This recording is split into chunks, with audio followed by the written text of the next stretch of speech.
Major ডালিম সাহেব লাইভে এসেছেন। উনি আমাদের ইতিহাস নিয়ে যেই নলেজ ছিল, আমাদের যে স্টাডি ছিল, আমরা যেভাবে জেনেছি, পড়েছি, শুনেছি, he has change the history.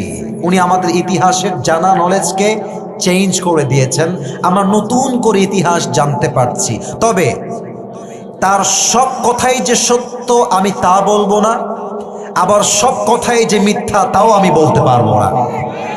কথা আমাকে আসতে না, জয় বলেন কথা আমার ঠিক আছে কিনা। এটা আমি কোনো বিষয়কে এক্স্যাক্টলি মেনশন করতে চাই না, তবে এতটুকু বলতে চাই, গাদ্দারি করলে গাদ্দারি বেশি দিন গোপন থাকে না যুবক ভাইরা। যারা দেশ নিয়ে খেলেছে, দেশের জাতির বিশ্বাস নিয়ে খেলেছে, স্পষ্ট ভাষায় বলতে চাই, গততেও তাদের পতন ঘটেছে। আগামীতে যারা স্বৈরাচারী করবে, দেশ নিয়ে দুর্নীতি করবে, জাতির সঙ্গে বেঈমানি করবে, তাদের পতন আল্লাহ নিজেই নিশ্চিত করে দিবে। দিনাজপুরের ভাইরা আমার, গাদ্দারি কইরেন না। বেঈমানি করলে আপনি সাময়িক জিতে যাবেন, বাট মনে রাখবেন উপরে একজন আছেন, উনি সব দেখে, কে ईमानदार और के बेईमान। ये सिर्फ वक्त का मामला है मेरे दोस्त। वक्त जब बदल जाता है, इंसान भी बदलता है, हिस्ट्री भी बदलता है। ठीक কি না বলেন? সময়ের ব্যাপার। বাটপারি করবেন আজকে, মনে হবে জিতে গেলাম, কয়েক কোটি মেরে দিলাম, দেশের সম্পদ লুট করে ফেললাম। বার সাইদি সাহেব স্পষ্ট ভাষায় বলেছিলেন, যারা আজকে আলেমদেরকে ধরে ধরে জেলখানায় দিচ্ছ, যারা জালেমদের মতো আচরণ করছো, স্বৈরাচারী করছো, সময় আসবে এমন ইন্দুরে গর্ত পালাবার জন্য তোমরা। উনি আর একটা কথা বলতেন, যেটা আমার মেজর ডালিমের কথার থেকে খুব ভালো লেগেছে। মেজর ডালিম বলেছে যে, দেখেন, আমি তাকে আমার আইডল হিসেবে কনসিডার করছি না। এখানে বিভিন্ন দলের লোক আছেন, উইথ ডিউ রেসপেক্ট বলছি। উনি একটা কথা বলেছেন, মারাত্মক কথা, যে আমরা আইন অন্য কারোর থেকে শিখবো কেন? আমাদের তো আইন নিব আমরা আল কোরআন থেকে। আচ্ছা, আপনি যাকে পছন্দ করেন করেন না, that's doesn't matter, that's doesn't matter, but কোরআনের রাজ যে কায়েম হবে এই দেশে, এটা আমরা সবাই চাই কি চাই না? আমরা স্পষ্ট ভাষায় এক কথায় বলতে চাই, মেজর ডালিমকে আমরা পরিপূর্ণ অবিশ্বাসও করি না, আবার পরিপূর্ণ বিশ্বাসও করি না।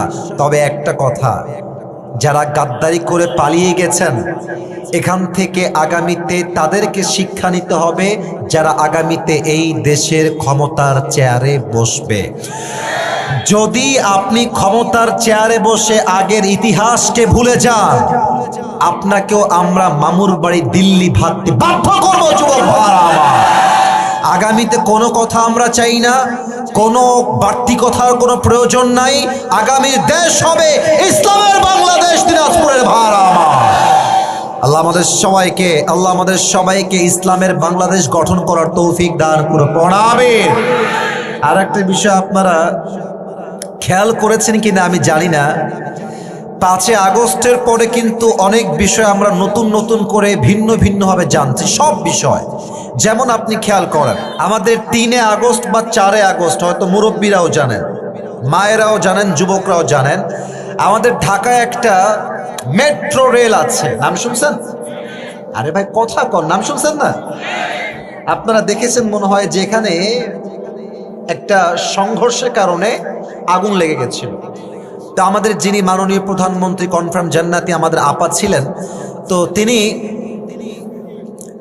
মিডিয়ার সামনে এসে বললেন যে মেট্রো রেলে আগুন লেগে গেছে, ঠিক করতে আমার 300 কোটি টাকা লেগে যাবে। আমি বললাম 300 কোটি টাকা? এত বড় লস ছাত্ররা করলো, কাজটা মোটেও ঠিক করে নাই। পরে দেশের ক্ষমতা চেঞ্জ হলো, ডক্টর ইউনূস সাহেব আসলেন, 300 কোটি আর ইয়ে তো बहुत दूर की बात है, 300 কোটি बहुत दूर की बात है, 20 কোটির কমেই ঠিক হয়ে গেছে। এবার আমাকে আপনারা বলেন, আপনারা সবাই ইনসাফ ভিত্তিক, আমি কোন রাজনৈতিক দলের লোক নই, টু বি অনেস্ট, আমি কোন রাজনীতি করি না, তবে করতে হবে।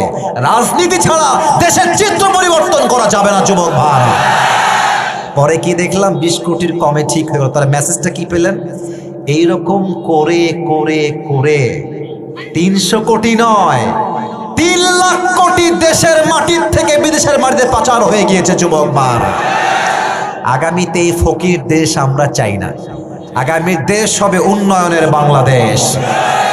আজহারী সাহেব বলেছেন যে একদল খেয়ে গেছে, আর একদল খাওয়ার জন্য বসে আছে, আর এক দলের গা গরম হয়ে গেছে। What is this? What is this? উনি তো কোন দলের নাম উল্লেখ করে নাই। করেছে নাকি রে ভাইয়া? কোন দলের নাম নিয়েছে না। আমাদের কথা একটা, রাজনীতি করবেন ভোগের জন্য নয়, রাজনীতি করবেন আল্লাহর জমিনে আল্লাহর দ্বীন কায়েমের জন্য যুবক ভাইরা, ঠিক কিনা বলেন? আল্লাহ আমাদের